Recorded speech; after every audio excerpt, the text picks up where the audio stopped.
Hello everyone, Clay Frederick the Horror Franchise, back at it with another video. So today I thought we are exactly, as of the 8th today, 8 months away till Halloween the game releases.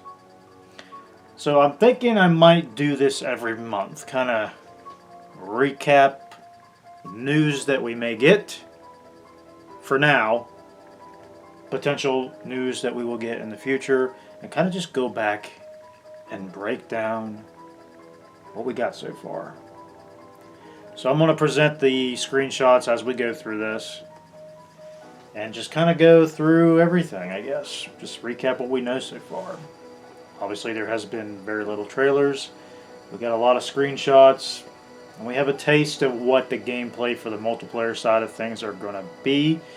And we only have very little information about single player, which obviously that we haven't seen actual footage of, but we've seen some screenshots.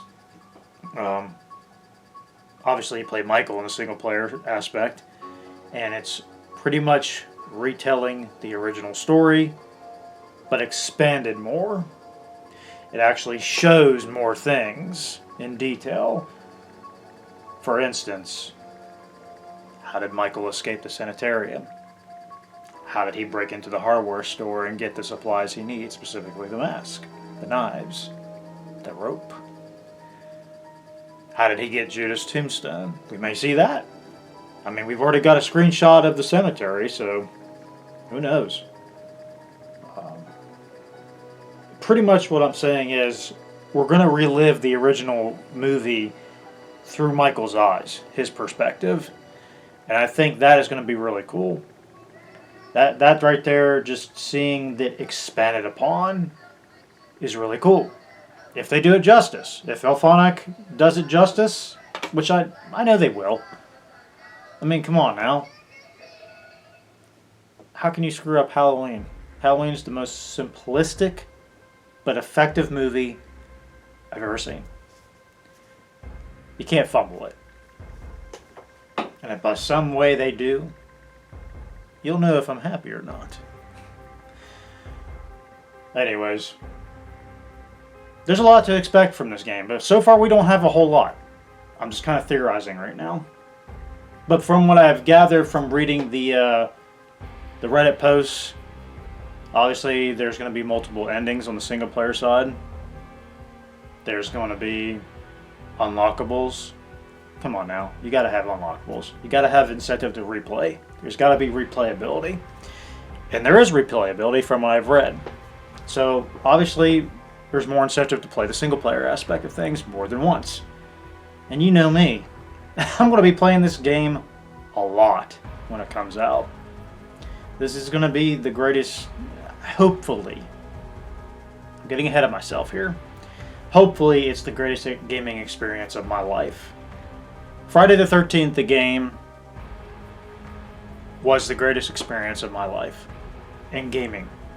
And it was an introduction to the online asymmetrical world to me.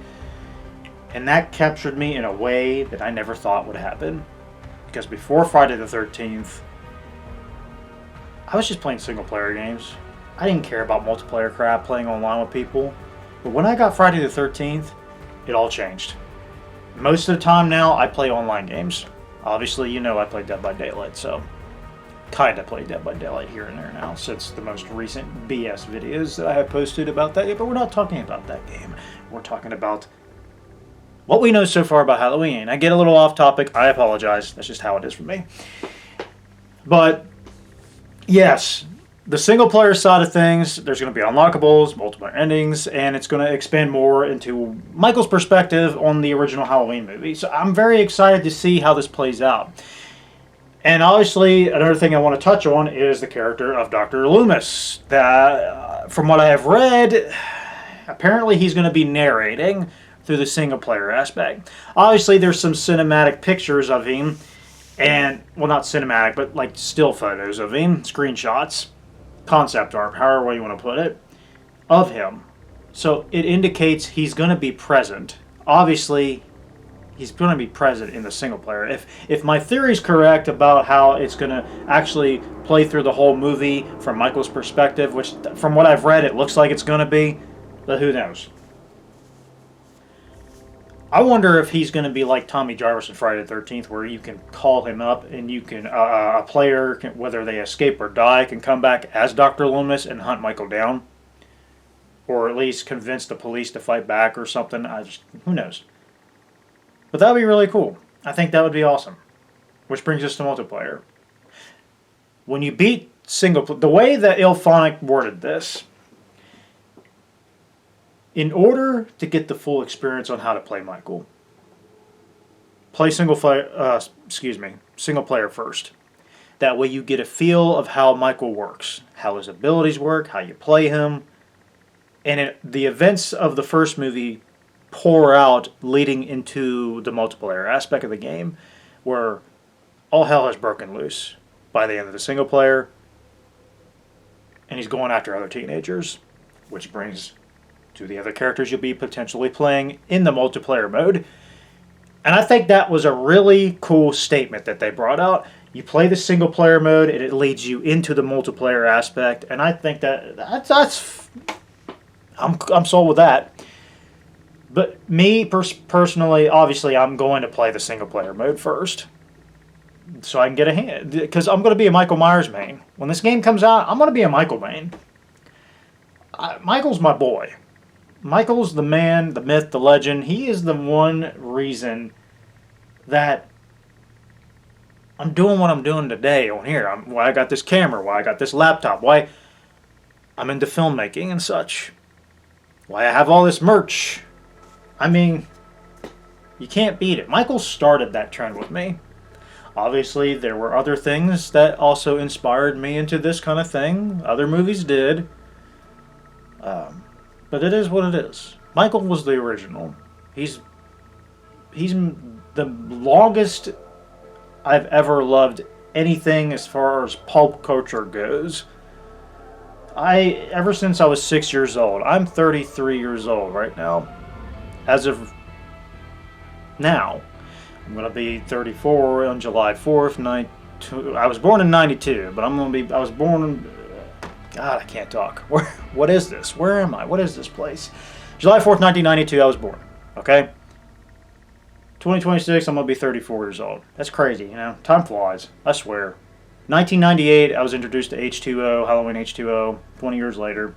That was the first movie I've only seen the back half of it. My mom rented it. She watched it. I was sitting on the water bed just watching. I was like, who is this guy? This guy seems cool. We went to a Hollywood video store. This was back when VHS was a thing and DVD wasn't even a thing yet. It was right about to become a thing. Who knows? I don't know when DVDs actually came out. It was obvious, maybe 1999, 2000. Anyways, we went to a local VHS store. I didn't know which one I got, and I just, luck of the draw, got the original movie, and that's where it began. That's where it began. From there on out, I watched that movie more than any movie in the world, even more than The Dark Knight. That's my second favorite movie ever, by the way. And Halloween's just the goat to me, man. And to have this game come out after Friday the 13th drew me in so deep into the online asymmetrical world, that's just a dream come true to me. I have been wanting a Halloween game like Friday the 13th. And not only am I going to get that, but the people who made Friday the 13th the game are making Halloween the game. And it looks like it's a spiritual successor of Friday the 13th. And that makes me very stoked. Now, I know some people are on the fence of that Gun Interactive are involved with the game, but I have to keep... I said this before, but a lot of people just because Gun Interactive is attached to this game, it doesn't mean the game's going to be dead on arrival. It doesn't mean it's going to die in 6 months to a year or two. They don't have a say in the matter of how this game lives or die, because they're not the main developers. IllFonic are. And IllFonic's got a better track record. Predator Hunting Grounds is still kicking. It's still getting updates. It's still getting support. I don't know about Clowns from Outer Space. I don't know about Ghostbusters. I don't care about them. They're not for me. Predator Hunting Grounds, I know of. I play that game still from time to time. And yeah, it may get slow updates from time to time, but at least it's getting updates. At least it has a player base. As long as it has a player base, that's all that matters. And there are dedicated player bases. Friday the 13th, the game had a dedicated player base from beginning to the end when the server shut down, and there's that DNS server stuff that's going on for the PlayStation. You can still play Friday the 13th, but I won't deem to do that because, as I've said before on my Friday the 13th video I've just posted, when the server shut down, that was it for me. Yes, I play offline bots, single player challenge, and virtual cabin. I live streamed them recently. That's about as far as I go, but it doesn't feel the same. If Halloween the game would shut down, it has a single player mode to back it up. Texas Chainsaw Chainsaw Massacre only has multiplayer. If the server shut down on that, you can't play it at all. At all. I really like Texas Chainsaw Massacre game. Yes, I have my issues with it. It is a broken mess. Gun Interactive pulling the plug on it by just abandoning it was a bullshit dick move. And I have a feeling I know why. Because it's the toxic community. It is what it is. Plus, Gun Interactive's kind of greedy. I kind of gathered that. The prices they asked for all the cosmetics and all that stuff was kind of bullshit. But hey, that's how the economy is nowadays. Anyways, we're getting off topic. We're talking about Halloween here. I never did touch on the multiplayer aspect, did I? Yes, I did. Kinda. I was starting to, then I just drifted off into something completely different. When it comes to the multiplayer aspect of the game, obviously, spiritual successor of Friday the 13th. You can cut the power as Michael. You can obviously, as a victor, do you call them civilian heroes? The townsfolk? They have all these different names for them. Haddonfield heroes. Anyways, the survivors. I'm just going to stick with the survivors. The survivor side, you get to call the cops, convince the policemen, convince the townsfolk to either escape or band together as like a mob to fight back with Michael, convince the police to fight back. There are other, by the way, there are NPCs. This is kind of a reference to Predator Hunting Grounds because Predator Hunting Grounds had NPC soldiers, guerrilla soldiers, that are lurking around the map, while the fire team, the 4 players that you play as, go in and complete missions while fighting NPCs, and then the Predator's also hunting all of them, especially the fire team. I got that vibe with Halloween the game. Michael can kill the residents and the police, so you have somebody to kill aside from actual players. That's a plus side on my end. So that way I don't have to go in and immediately kill actual players. You got to build. Another thing I got to point out about this game is that from what I've seen so far, it is built on a more suspenseful slow build. That's how the original was. The original Halloween was suspense scares. It's not just in your face, all out gore, fast paced action, all that crap that Texas Chainsaw pretty much it was from the get-go. Predator, you can pretty much do that if you want, if you're good as a Predator. But the way I see it, that's a good thing and a bad thing for a majority of people. I know there's quite a bit of people that like that fast-paced vibe, but then you have that slow-paced vibe, which I like. I've always liked that. If you've seen my Friday the 13th stuff, I don't go for the kill right away. I like to give the players a chance. Now that's probably a bad thing on my end playing the killer because of how certain people play. From a competitive standpoint, which I'm not that much of a competitive player. I'm casual and competitive at the same time, but mostly casual. It depends on my mood. I want a casual experience. Everybody wants to have fun. I like to see it how everybody has fun. I don't just care about my fun, I care about the other people's fun too. It's like, for instance, on Dead by Daylight. If I see people start to give up, I'll actually have empathy and care. I'll let them slide. I'll let them have another chance. Or I'll just be a good killer and let them farm for the rest of the game and get out. That's just how it is for me. I actually care. But as far as from what I've seen, Michael has to build up Stalk and all this, and we haven't even jumped onto his ability that people have been talking about, his shape jump ability, where he can pretty much turn into like a spiritual ghost and just like an entity, and he's completely invisible to the hero, to the survivor's eyes, and he just goes around the map, lurks around, and nobody will know that Michael is just invisible right next to you.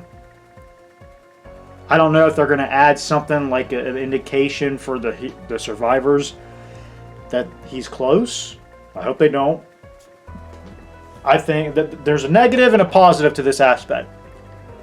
In light, he can't just morph up back to his original form. And at line of sight. So if he's invisible, he cannot just morph in the light direction of light like this right here. I can't get out of my ability with that light on me, or if somebody's looking directly at me, or I have to go into shape jump mode if they're looking at me or in light. It's the same thing. So he has to be in complete darkness to pull this off and out of line of sight. I like that. There's pros and cons with that. I didn't expect this ability at all when it was revealed. I was like, what the hell? That was really cool. Of course, there are people that kind of be like, this isn't Michael. I'm like, it's a video game, folks. It's a video game. You see Michael in the movies do something like that, except the shape jump form. I mean, come on. We have to make it work in the video game world. It's got to work somehow. I think it works. We don't know what his other ability is. He stalks in first person mode. He goes in first person mode. He can zoom in from what I've seen, and he hones in. And I guess that has something to do with boosting up his shape jump ability. We don't know. We don't know a whole lot right now. There's not a whole lot we can gather. I think it could have something to do with it, or it has something to do with another ability. Who knows? Again, we don't know. But I feel like I'm missing out on other things.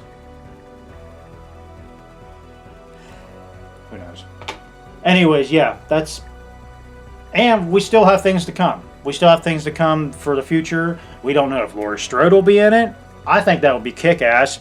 I mean, if we're retelling the single-player aspect of the movie, if I'm correct, Laurie, Annie, Linda, Bob, Tommy, Lindsay... They gotta be in it. Sure, Brackett have to be in it. And I wonder if you kill Linda. Or not Linda, Jesus.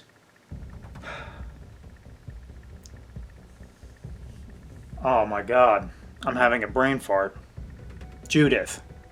I wonder in the very beginning, you go into the Myers house the same way in the original movie.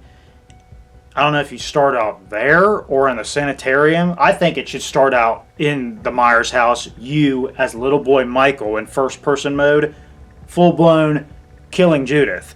That would be awesome. Pulling off one of the most iconic scenes in horror history in game form like that. My God. That would be so freaking cool. And then you jump into the asylum, and who knows where it goes from there. The thing is, Michael escaping, I think it would be proper to have it in first person as well, because nobody wants to see what Michael looks like in the gown, without the mask, without the overalls. Nobody wants to see Michael's face.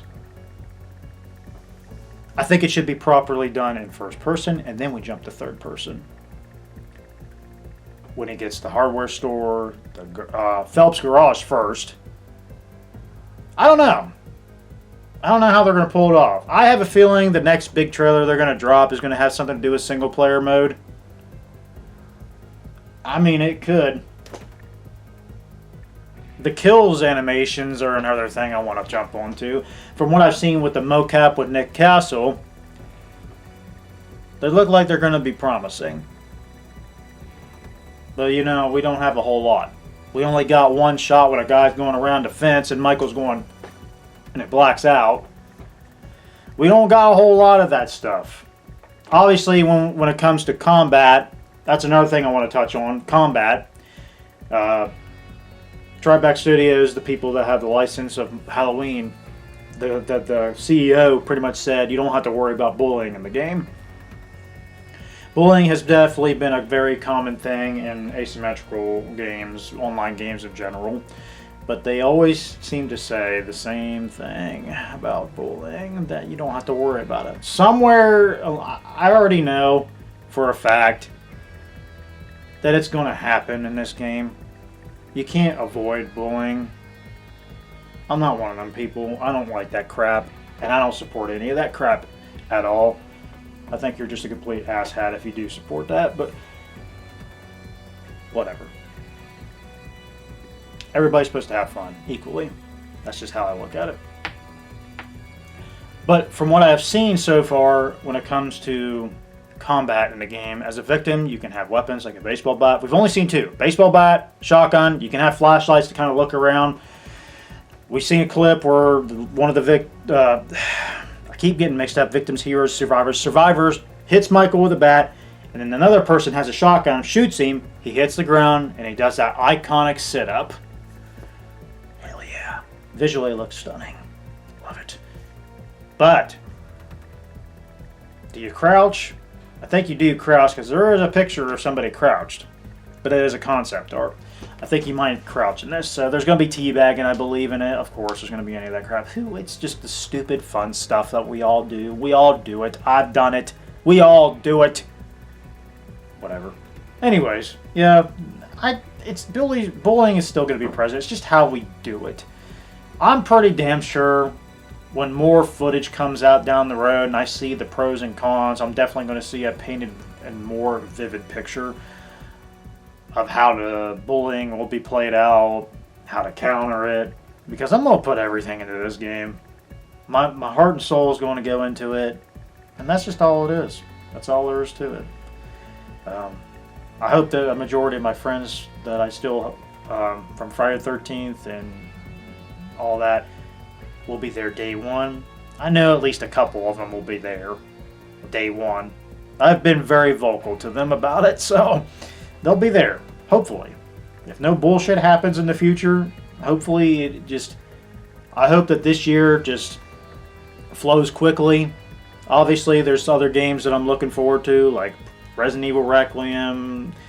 I don't know when Hellraiser Revival is coming out. I don't know when Halo Campaign Evolve is coming out. I don't know when that Tomb Raider Legacy of Atlantis, it's a remake of the original, that's coming out too. I don't know what their release dates are, but I hope. The only one that I know of is Resident Evil Requiem, that's coming out on February 27th. So I'm building up to that with the Resident Evil live stream games that I'm playing right now. But that'll hold me over until September 8th. We're 8 months away. We're 8 months away. And I don't know what else to say. I'm going to see if I can do this every month. Kind of recap, depending on the news we get versus no news. But if we don't get any news in a month, I think we're going to get something this month. Depending on if we get news or not, I'll decide to post something like this or not. How about that? That sounds better, I guess. But, whatever. Anyways. Yeah, that's pretty much all I got, guys. Now I just wanted to jump in here and just say, hey, we're 8 months away. I'm still freaking stoked for this game. This is the whole point of all these videos, is just, it's building up to this. It's all building up to that game. And I know for a fact I won't be disappointed. I won't be disappointed. There's no way you can disappoint me with this game, from what I've seen. Now, if it gets delayed, which I highly doubt at this point, I won't be happy. If it's buggy when it first comes out, I won't be surprised at all. Because every online game that comes out, it's got some bugs. I know Predator Hunting Grounds did when it came out. I know Texas Chainsaw did when it came out. Yeah. Yeah. But that's it. That's all I got. I don't know what else to say. I just thought I'd jump in here and just say, hey, we're 8 months away. I already said that, but I just want to say it again. We're 8 months away. And if I get any more news in the next... till February 8th or whatever, I'll cover something like this. If not, we'll just wait a little longer until March 8th. April 8th. Whatever. Alright, I'm done. That's all I gotta say. I hope you guys enjoyed this video. Be sure to check out my live streams, because I'm definitely live streaming the Resident Evil games. Building up to Resident Evil Requiem. I'm definitely going to be live streaming that too. I'm doing more live streams. Just try to be supportive with my channel more. I hope you guys enjoy what I'm posting. And we'll just see what comes out later. But until then, I'll see you guys later, alright? Peace out and have a good one.